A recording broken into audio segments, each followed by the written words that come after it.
आज खबरों में सबसे पहला नाम है सर रिलायंस इंडस्ट्रीज का। बिग डैडी है, सबसे मूल्यवान कंपनी है और इस कंपनी को लेकर ना सर खबरें अच्छी नहीं आ रही है। खबर अच्छी क्यों नहीं आ रही है? क्योंकि एक रिपोर्ट है जिसमें क्लेम किया गया कि सरकार की ओर से इस कंपनी से और बीपी से, जो कि इनका पार्टनर है ब्रिटिश पेट्रोलियम, उनसे $30 बिलियन का एक दावा किया गया है या उनसे मांग की गई है। हालांकि कंपनी ने कहा है कि ये जो रिपोर्ट छपी है जिसमें कहा गया है कि इंडिया ने सरकार ने आरआईएल और बीपी से $30 बिलियन का दावा किया है या फिर रकम मांगी है, वो अपने आप में तथ्यात्मक रूप से गलत है, यानी कि फैक्चुअली इनकरेक्ट है ये रिपोर्ट। रिलायंस इंडस्ट्रीज या बीपी के खिलाफ कोई $30 बिलियन का दावा नहीं है और इनफैक्ट कंपनी ने कहा है कि KG-D6 ब्लॉक्स की जहाँ तक बात है तो उससे जुड़ा हुआ जो भारत सरकार का एक्चुअल दावा है ना, वो है $247 मिलियन का। कहाँ $30 बिलियन और कहाँ $247 मिलियन। और कंपनी ने कहा है कि लगातार जो हम अपने एनुअल फाइनेंशियल स्टेटमेंट्स जारी करते रहते हैं, ऑडिटेड फाइनेंशियल स्टेटमेंट्स, उसमें कई बार हमने इस राशि को लेकर जो चर्चा है वो बताई भी, करी भी है, उचित रूप से बताया है और लगातार बताया है। उन्होंने ये भी कहा है कि कंपनी और बीपी ने सभी संविदात्मक और कानूनी दायित्वों का पूरी तरह से पालन किया है। अनाम और अज्ञात स्रोतों के आधार पर ऐसी रिपोर्ट प्रकाशित करना अनुचित है और गैर जिम्मेदार आना है। और उन्होंने ये भी कहा कि रिपोर्ट में तथ्यों को गलत तरीके से पेश करने पर कड़ा विरोध करते हैं हम। तो सर, ये जो $30 बिलियन और $247 मिलियन के बीच का अंतर है ना, ये अंतर काफ़ी बड़ा है जिसको बाजार को आज पार करना होगा। जी, जी, जी। ये आप देखोगे तो मार्केट ने कोई असर नहीं दिखाया प्री भी और आज भी मुझे नहीं लगता ऐसा कोई नेगेटिव असर कहीं पे भी दिखाएगा रिलायंस के ऊपर या बीपी के ऊपर।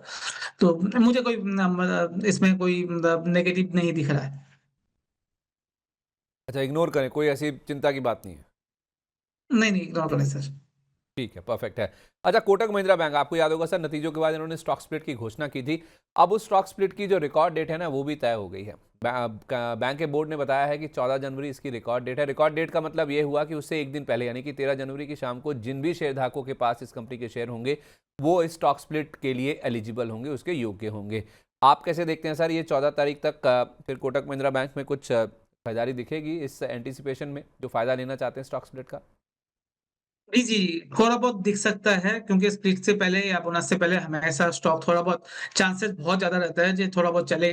बट मेरा मानना है सर ये स्टॉक साइडवेज ही है लास्ट अगर 5 साल का चार्ट देखेंगे आप, तो आपको दिखेगा कोई मूवमेंट 5 साल में कोई रिटर्न जनरेट करके नहीं दिखाया है। 5 साल का कंसोलिडेशन के बाद एक ना वीकली चार्ट में इनवर्स हेड एंड शोल्डर का पैटर्न बन रहा है। एंड अगर ये ब्रेकआउट चार्ट पे होता है जो आज के भाव के हिसाब से ₹2300 के ऊपर है, इनवर्स हेड एंड शोल्डर 2300 के ऊपर और स्प्लिट बोनस वो एडजस्ट हो जाएगा उस टाइम पे, वो हम देख लेंगे। अगर ऐसा होता है ना तो उस केस में इस स्टॉक पे सर 30 से 40% का मूव आ सकता है। वो बहुत बड़ा मूव कोटक जैसे कंपनी में 1 साल के अंदर आ सकता है। तो हम्म। उसके लिए नजर जरूर रखें। ट्रेडिंग के लिए अलग पॉइंट ऑफ व्यू है जे क्योंकि स्प्लिट हो रहा है तो 2-4% ऊपर नीचे हो सकता है, स्टॉक ऊपर जा सकता है। मैं उस हम्म। पे बात नहीं कर रहा हूँ, मैं बात कर रहा हूँ अगर 2300 क्रॉस करके क्लोजिंग बेसिस पे होता है तो एक इनवर्स हेड एंड शोल्डर का पैटर्न का ब्रेकआउट आएगा वीकली चार्ट पे और ये एक बड़ा सर एक अप मूव के लिए तैयारी हो सकती है इसके लिए क्योंकि ये जो है एक लंबा कंसोलिडेशन के बाद थोड़ा सा अप मूव उसके बाद इनवर्स हेड एंड शोल्डर का पैटर्न और उसके बाद जो ब्रेकआउट, तो ये टेक्निकल टर्म में बहुत अच्छा है। तो एक बड़ा मूव इसमें आ सकता है सर। एक बार 5 साल का चार्ट देखेंगे तो आपको ये चीज भी दिखेगा जब कोई हम्म। रिटर्न 5 साल में जनरेट करके नहीं दिया है। अच्छा, नहीं तो कौन सा लेवल पार होना चाहिए सर जिसके बाद आप कह रहे हैं कि बड़ा ब्रेकआउट होगा, 30-40% रिटर्न तेईस भी आएगा तेईस सर? सौ तेईस सौ सर, 2300। तो 2300 तक का वेट करें या प्रीएम्प्टिव बाय करनी चाहिए इसमें? सर जिसको ट्रेडिंग करना है वो ट्रेडिंग कर सकता है। 2300 कब निकलेगा सर? अगर आपको 2 महीना नहीं चले तो is okay for you, then आप हम्म। धीरे धीरे ऐड करें। क्योंकि निकलेगा कब बोलना मुश्किल है क्योंकि 2000 से अगर 2200 का लेवल देखेंगे तो कई दिनों मतलब कई महीनों से यही रेंज में स्टॉक चल रहा है और 2300 नहीं क्रॉस किया है। तो हो सकता है आने वाले 2-3 महीने भी ना करे, जिस दिन करेगा वहां से 30-40% का मूव आ सकता है।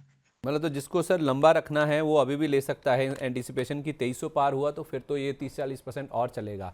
तो जिसको लंबा रखना है, जो लॉन्ग टर्म का इन्वेस्टर है, वो अभी भी ले सकता है। Correct, correct.